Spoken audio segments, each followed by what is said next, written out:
Iwan mo yung halimbawa sa suho. Ang dali malay ni. Uyo.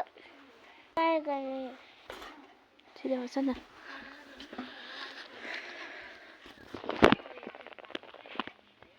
Kaya tayo dito. Kaya tayo na, no?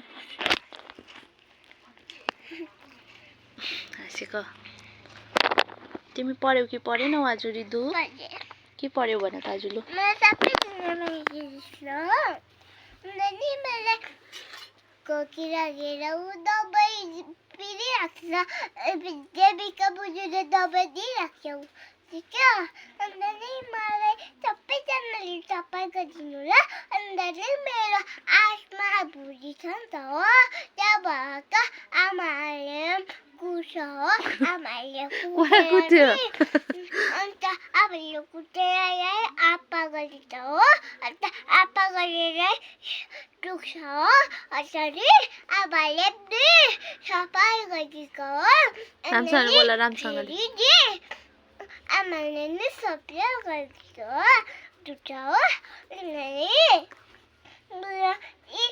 हजुरको